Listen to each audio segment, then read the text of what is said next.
Oi, bom dia. Bom dia, Laura. Que estou super feliz aqui com a tua presença. Muito Vamos então dar início à live. obrigada pelo E, convite.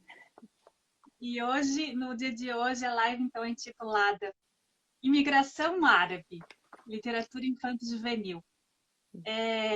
Estou assim muito alegre mesmo, porque sou muito grata, né, à, à imigração árabe no Brasil pelas amizades, né, pelas claro, pelos encontros que eu tive também com o povo árabe, né, com os laços fraternos, né, que eu também pude concretizar.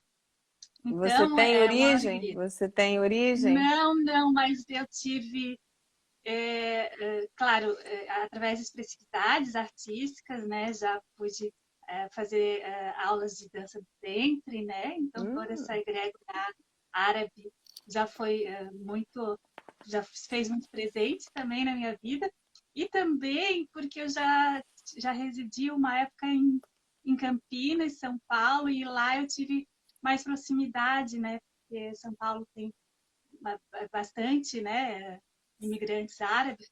E lá eu tive, eu vou falar que eu tive uma fé com um filho de libanês, né? Então, assim, essa é a minha a proximidade, né? Mas vamos dar prosseguimento. Estamos hoje com Isa Colli, que é jornalista e escritora, tem uma vasta produção literária, né? E hoje reside na Bélgica. Possui uma editora, a Colli Books. É, eu gostaria de dar prosseguimento com a live para nós falarmos um pouquinho sobre a imigração árabe, né? A partir da perspectiva literária, né, do livro da Isa, que se chama Tâmaras e Quibes. Então, vou passar um pouco, ai que lindo, a palavra para você falar um pouco sobre o livro. eu primeiro quero agradecer o seu convite, a gentileza, né, de nos dar a oportunidade de falar mais uma vez do nosso trabalho para os brasileiros, enfim, para os brasileiros que moram no Brasil e que moram também no exterior. E falar de imigração é sempre uma alegria muito grande, afinal de contas, eu também sou imigrante, né? Esse movimento, né, do ser humano, ele é muito antigo, né?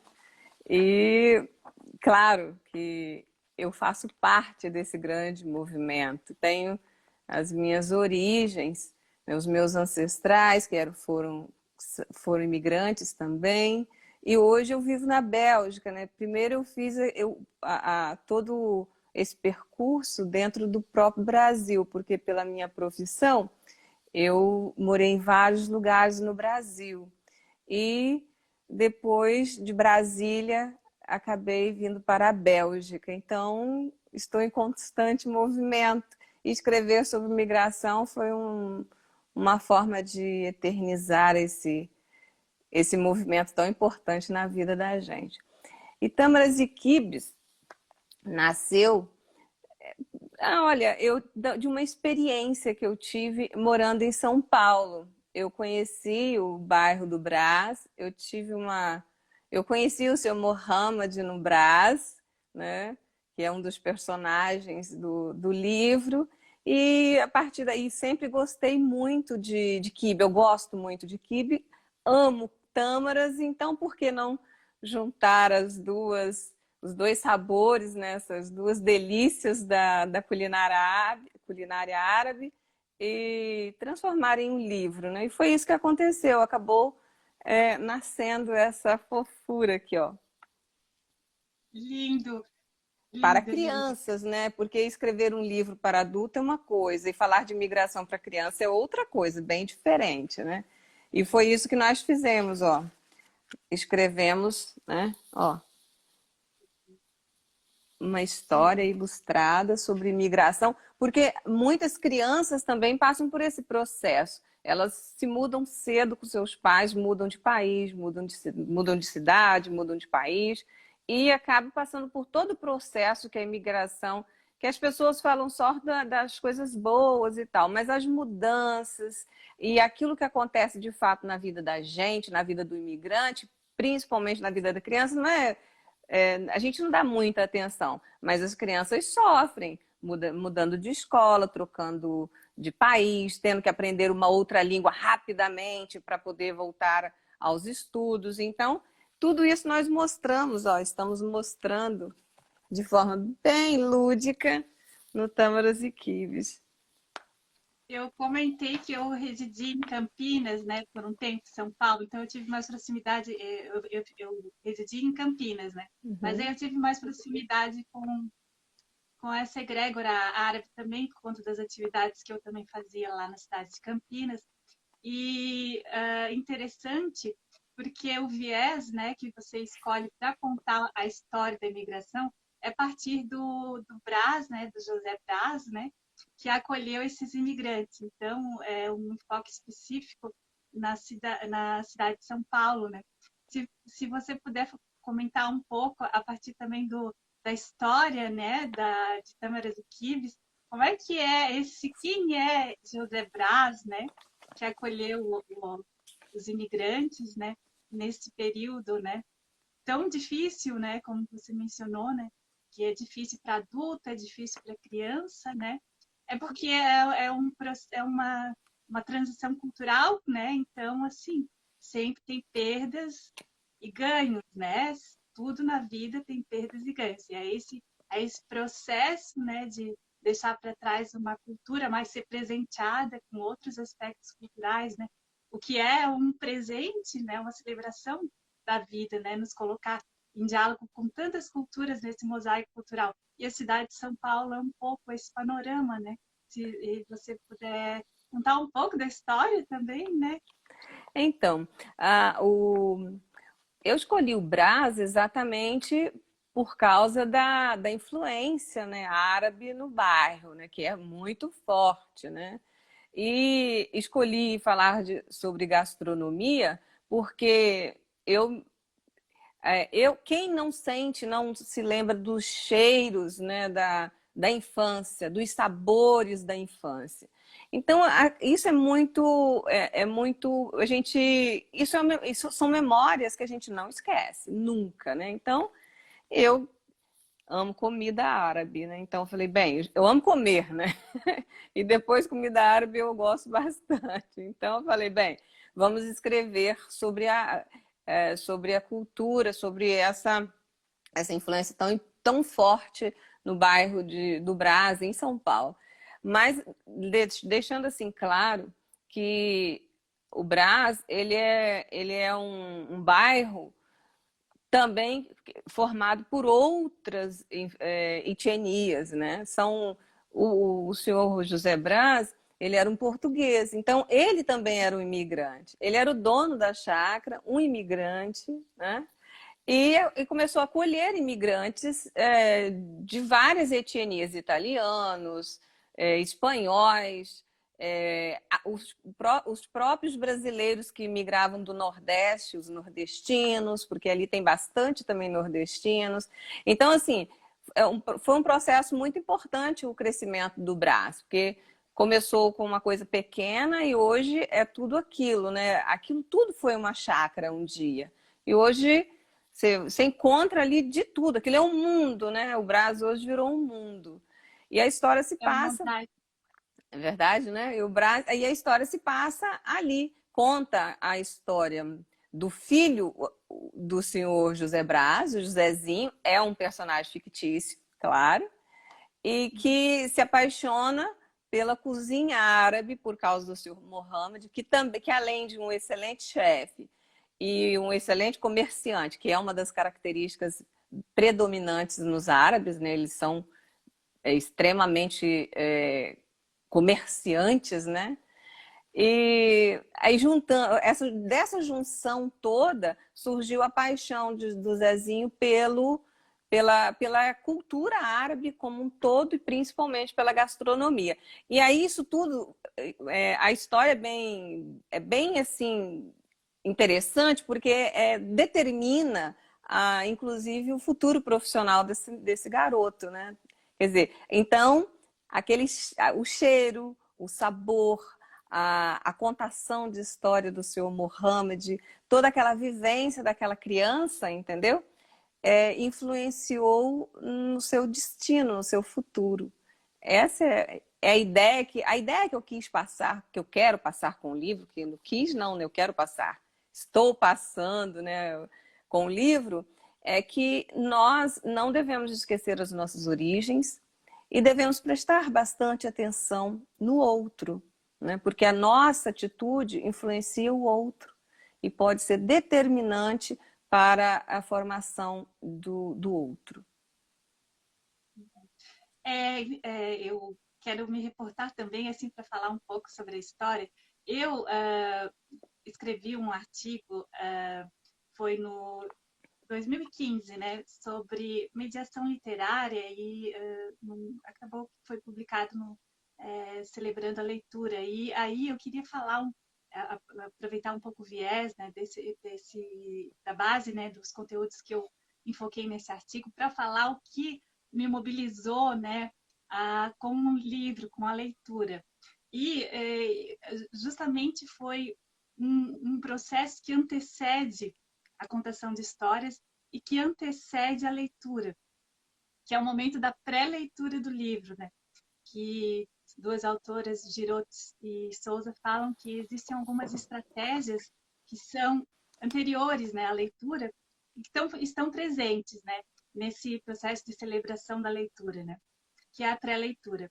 E a pré-leitura, né, que no caso é antes do livro, é uma estratégia muito importante, né, porque a gente identifica as temáticas ali e é um primeiro diálogo com o livro, com os objetivos, né, do leitor, né, da escritora, né, com as intenções literárias. E eu, quando vi a capa do livro, eu senti, foi uma estratégia que foi interessante, né, porque isso me mobilizou, né, porque a partir da capa ali eu já vi toda o anterior, né, o que antecede a leitura, né, O que cheiro, me né? motivou muito. O título, nós Isso, colocamos... já, isso, já veio todo assim essa intenção literária, né, que tu quis passar, que tu reforçou aqui para nós, né? E aí essa aventura literária inicia assim, né? Inicia, né, de acordo com essas autoras, com a pré-leitura, né? E o que é interessante também enfatizar é trabalhar um pouco isso com as crianças também, né? Porque assim, ó, que antes de ler o livro, por exemplo, assim, ó, que é essa pré-leitura, a gente pode estabelecendo diálogos com o leitor, né, com os leitores, com as crianças, né? Por exemplo, né, quando você vai fazer uma viagem para outro lugar, outra cidade, você, ao fazer essa escolha, conecta-se, né, com os conhecimentos prévios, faz relações com as experiências e com histórias ouvidas sobre esse lugar, né? Depois de escolher o destino, faz um roteiro de viagem, definindo os lugares que gostaria de conhecer, onde gostaria de passear, ou mesmo os lugares que gostaria de passar, de acordo com os objetivos prévios, né? Essa estratégia é convidativa, né? No universo literário. Para os livros também, né? Para os livros para serem lidos, né? Instigam também, assim, um precioso trabalho prévio de planejamento, né? Por parte dos educadores, né? Dos escritores, né? Que estão envolvidos com essas práticas literárias, né? Então, nessa perspectiva, existem, então, inúmeras estratégias, né? Para convidar as crianças, no caso, a capa convidativa para mim, né? Para convidar as crianças a participarem, para chamar atenção, né? Para a hora do conto, na mediação literária, né? Aí, alguém já perguntou, por exemplo, para alguma criança, que lugares ela gostaria de conhecer? Para qual reino encantada ela gostaria de ir? Qual floresta também encantada ela gostaria de passear? Então, aí essas duas autoras fala um pouco sobre as questões da pré-leitura, dessas estratégias.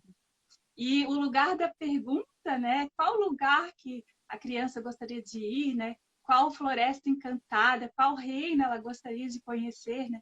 Isso é anterior, né? São perguntas. E o Zezinho também tem um pouco dessa questão da pergunta, né? Paulo Freire fala sobre essa pedagogia da pergunta. Em casa com a mãe, ele já vai fazendo as perguntas, né? Sobre os mistérios da cozinha, né? Ele pergunta, por qual razão a massa cresce? Como uma mistura de farinha, leite e ovos se transforma em bolo? Então, assim, esse cenário, essa intenção literária, né? Ó, essa reciprocidade, né? Literária de co-criar ali o discurso com a criança já é bem visível já no início do livro, né? Então, achei, assim, muito interessante, né? Nós falamos um pouquinho sobre essas questões, essa reciprocidade, né? Narrativa que também outros autores já falam, né? No universo com as crianças, né? Do texto destinado para as crianças, público infantil, né? Infanto-juvenil.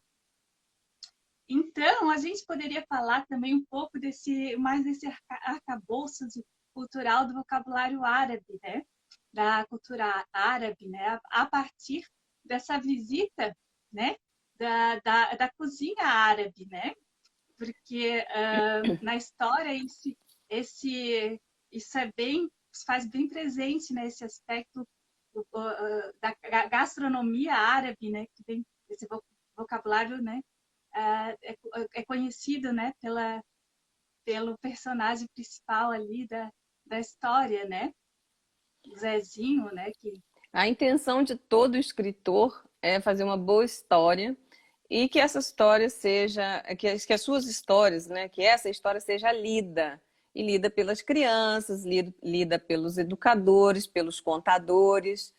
E essa questão da pré-leitura, que são o momento, é o antes, o durante e o após, né? É muito importante.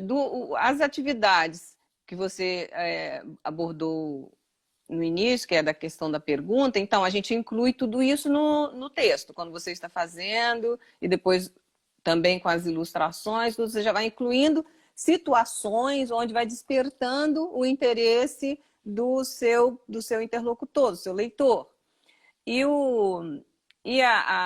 Durante a leitura, aí desenvolve-se a contação, então fala do real, fala de tudo aquilo que realmente o texto fala, mas fala de outras coisas, porque o contador, quem está lendo, vai incluir outras questões, não vai ler a história toda em uma noite, ou em um dia, ou em uma contação apenas, vai dividir em partes e vai desenvolvendo junto com durante a leitura, uma atividade para desenvolver o aprendizado daquela criança. E isso é muito interessante, por quê? Porque o pai, a mãe, o educador, o professor, ele tem um texto base, mas ele vai desenvolver, dali ele vai fazer muitas outras coisas, entendeu? Projetos incríveis surgem desses textos, porque depois ainda tem o complemento de atividades, que é pega uma folha, vamos desenhar alguma coisa,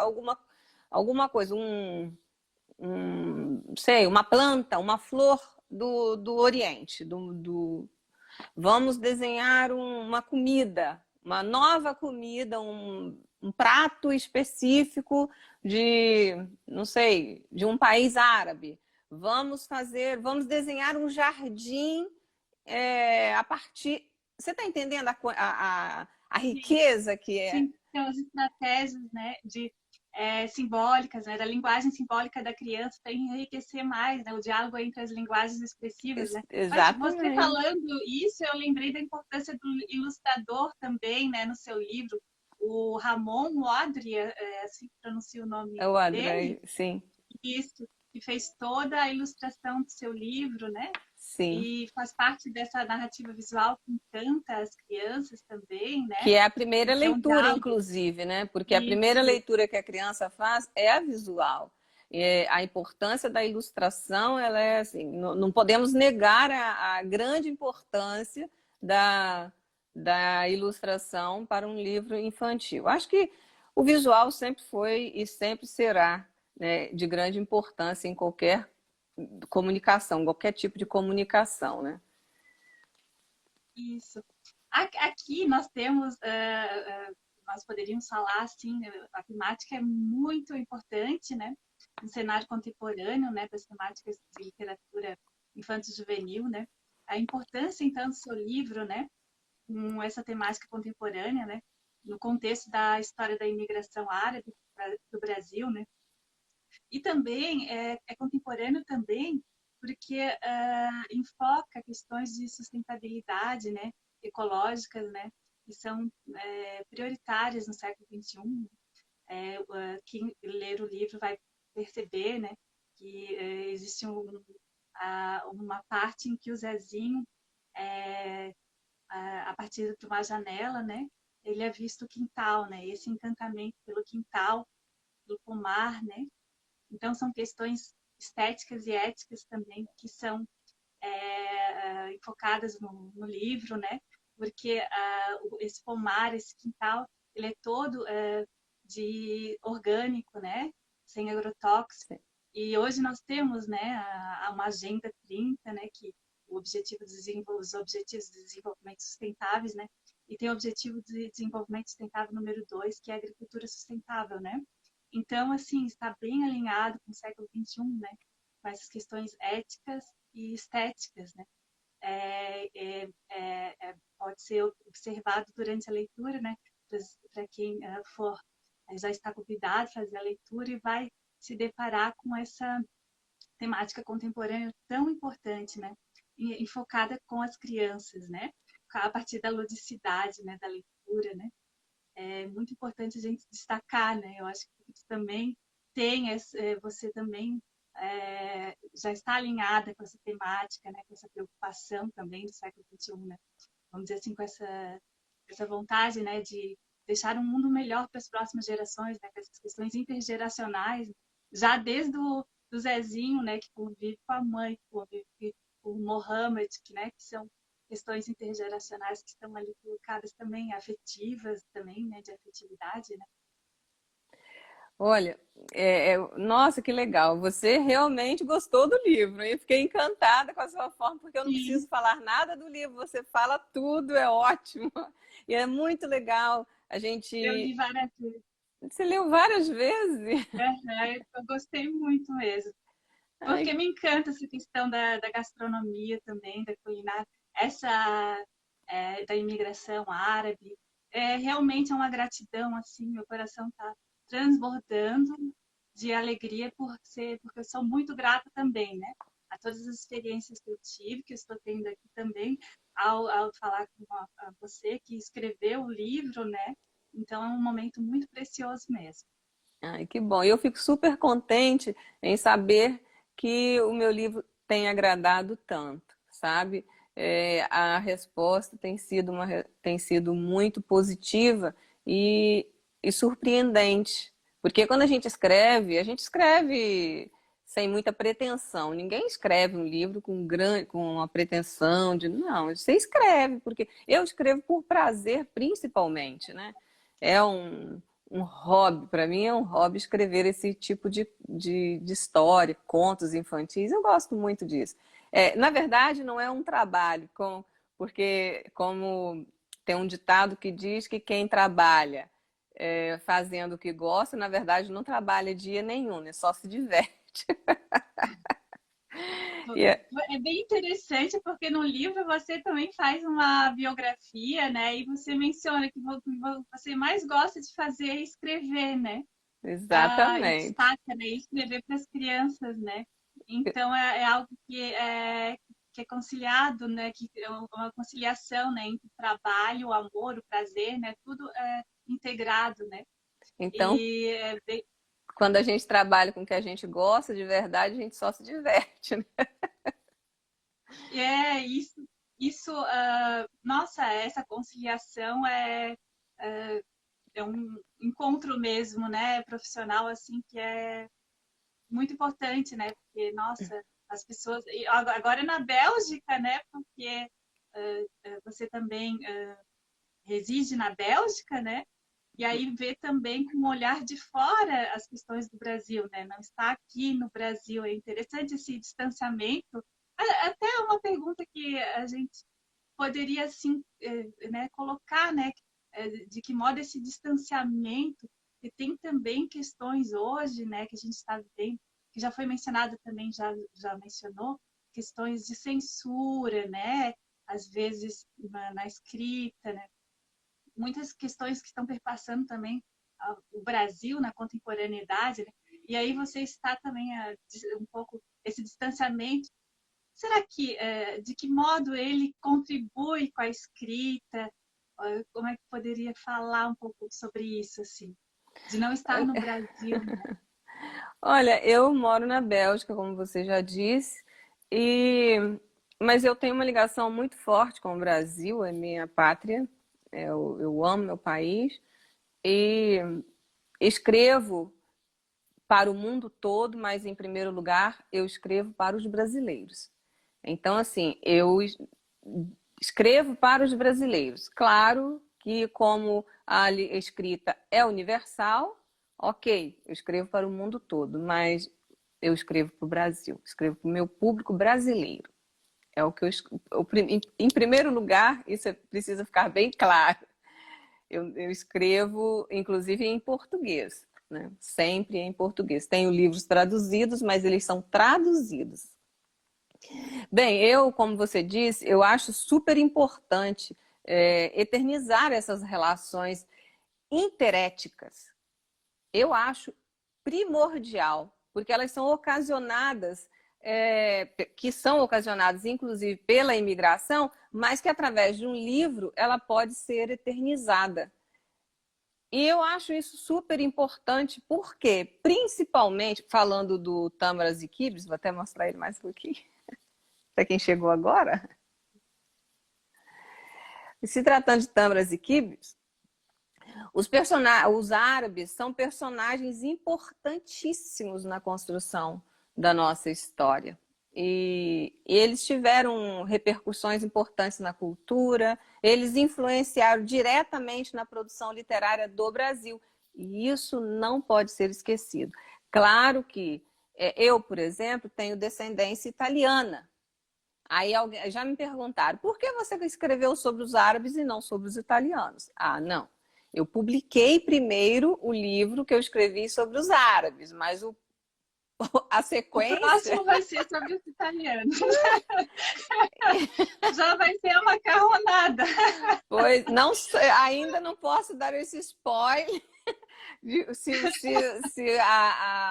o segmento será o mesmo, se falaremos sobre a gastronomia, mas já está no forno o livro sobre imigração italiana. Então, assim, eu comecei pelo árabe porque foi a minha segunda experiência com imigração, porque a primeira foi com os italianos, que são, e os portugueses, né, da minha família, e depois com os árabes, né, de São Paulo. E depois tive bastante convivência também no bairro da Liberdade, com os japoneses. Então, assim, eu sempre tive Sim, uma é ótimo. Pois é, uma É troca. Eu sempre tive lindo lá. a possibilidade de vivenciar essa troca cultural, experimentar tudo isso. Então, eu acho que para um escritor, nada mais, não tem nada de inédito, de extraordinário, falar sobre um tema que ele conhece tão bem, né? Eu conheço de longe, né? Por causa dos meus ancestrais, e conheço de perto por causa da minha vivência, com a minha experiência Sim. própria. E sobre a leitura, sobre as questões que você falou de, de influência na leitura, de censura. Olha, eu acho que a literatura, a escrita, sempre será livre. Sempre será livre. Não É tão existe. importante demarcar essa questão essa questão no século XXI, né? Sim, não tem como. É impossível hoje censurar leitura. Como censurar a leitura com a força da internet? Principalmente com a força da internet. Acho muito difícil. Agora, existem algumas questões que nós não podemos abordar em uma literatura específica para a formação do nosso pequeno. Quem é? Eu não vou. Isso é questão minha, não é por causa de censura de ninguém, tá? Isso é uma questão minha, pessoal. Eu não vou colocar em meu livro uma cena de um bandido atirando e matando uma criança, porque eu sei o que essa leitura vai despertar de negativo no meu leitor. Então eu é que preciso ter o cuidado e saber o que eu quero despertar naquela pessoa, naquela pessoinha ou naquela pessoa que está lendo. Então, assim, por que eu tendo a possibilidade de despertar sentimentos bons e positivos, vou fazer o contrário? Jamais, não farei isso. Então, eu tenho esse cuidado. Eu lembrei até de uma autora que estudou um filósofo Bachelard que fala sobre a poética, a importância da imaginação, né? Que a gente possa imaginar lugares alegres, essa questão do imaginário, né? Trabalhar o imaginário nessas questões estéticas também, né? Aí eu entendo essa fala nesse sentido. Nós estamos no século XXI falando dessas temáticas contemporâneas, né? E, claro, em respeito a todas as legislações, né, relativas às questões da infância, né? Com todo esse alinhamento, mas no sentido de que esse imaginário infantil, essa imaginação infantil possa ter esse universo, né, livre no sentido da estético, ético, né? Isso que claro, o seu livro demonstra, né? E que a formação humana, né? Essa irmandade entre a estética e a ética, né? Isso tudo através da linguagem simbólica, né? Das questões expressivas, né? Que são, claro, estão na literatura, né? Infanto juvenil. Nós teríamos aqui né, muito conteúdo para falar, né? Mas eu queria deixar assim, vamos dizer, uma oportunidade agora, se você quiser destacar mais algum. Eu aqui fiz vários destaques do seu livro, mas é interessante que as pessoas busquem fazer a leitura, né? Porque nós aqui já lemos, né? Para que as pessoas também possam ler, né? E aí eu gostaria que, se você quiser agora falar sobre destacar mais alguma parte do livro, ou algum outro aspecto cultural, né? Eu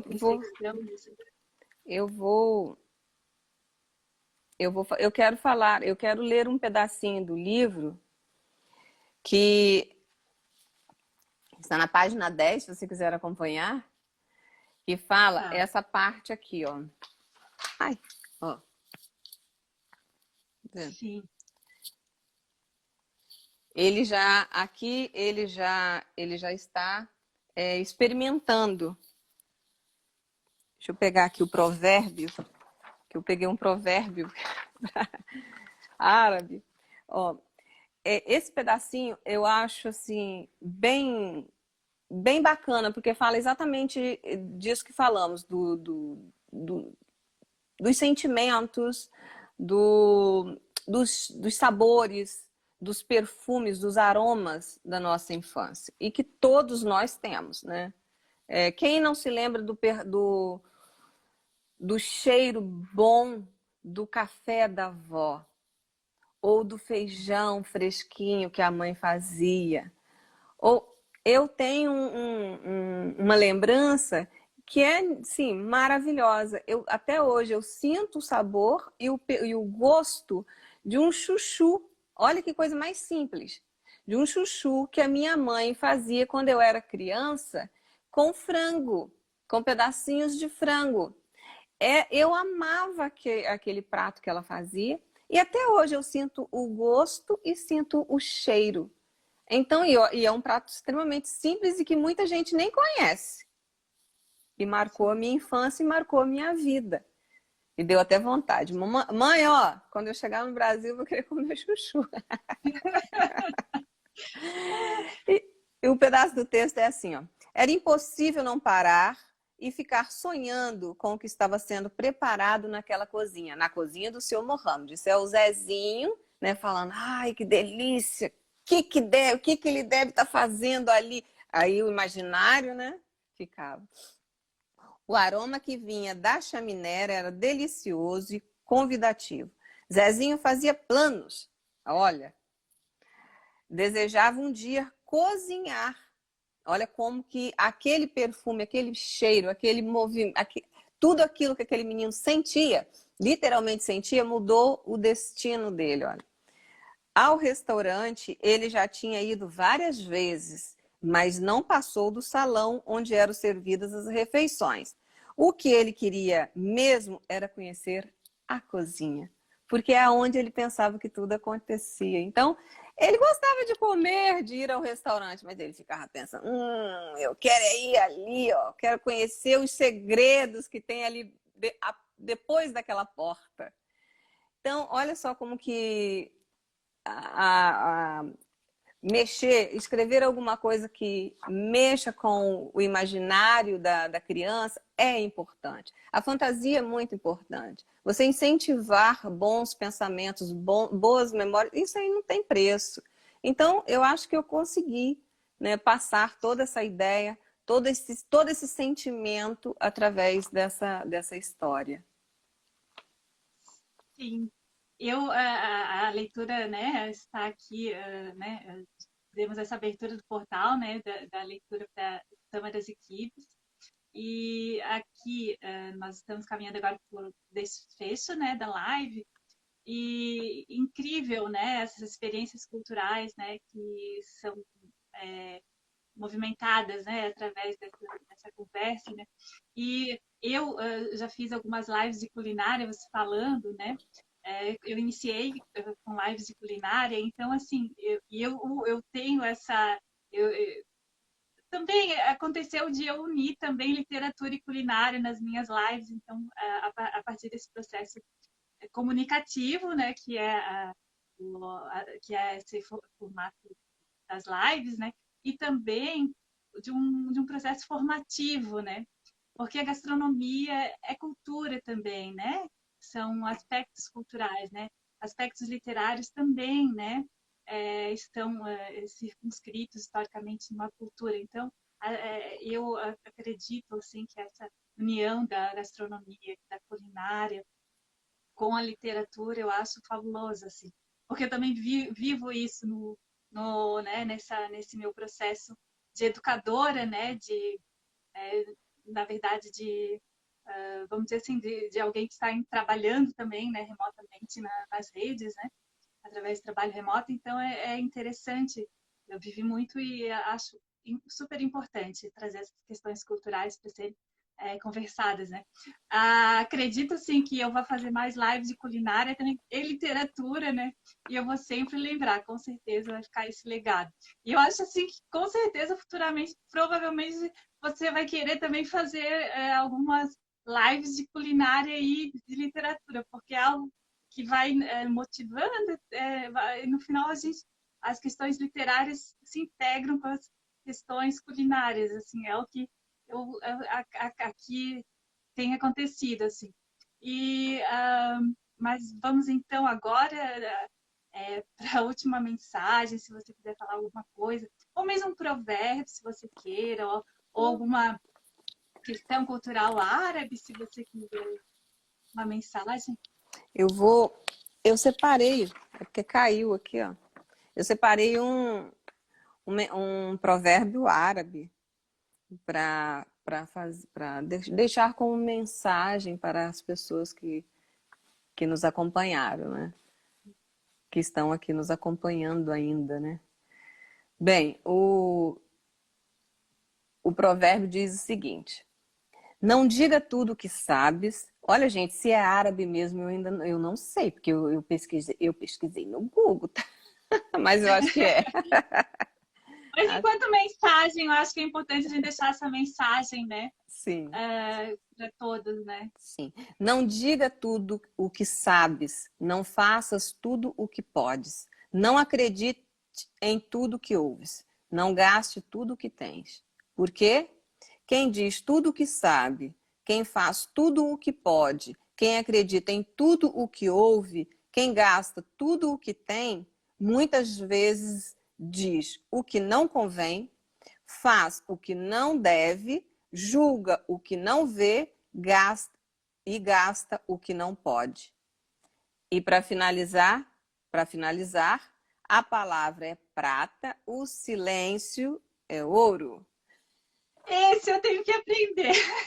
Esse provérbio, mas assim, ó, eu acho que ele tem um viés ali oriental, assim, no sentido, no outro, geograficamente, assim. A palavra é A palavra é prata, prata e o o silêncio é ouro. silêncio é ouro.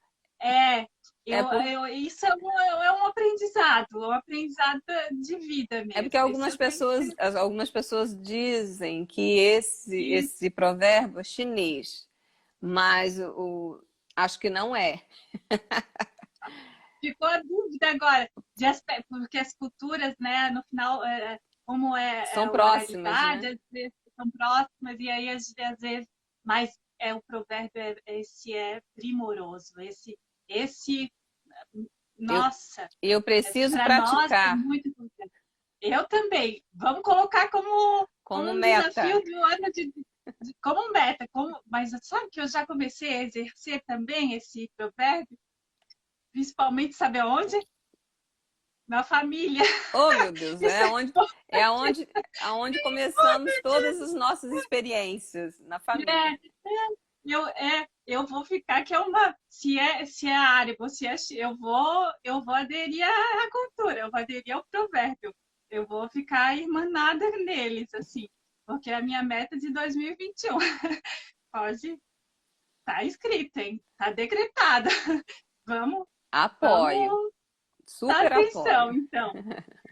E a gente vai conversando, dialogando, assim, né?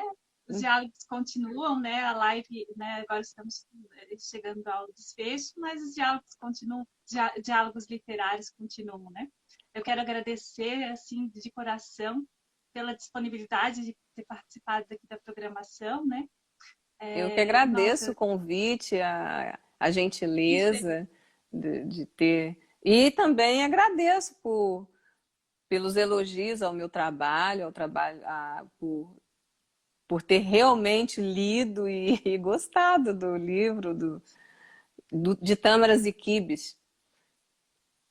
E com certeza agora eu vou, durante essa semana, eu vou elaborar alguma culinária árabe, algo assim, porque exercitar, né, assim, esse diálogo literário também.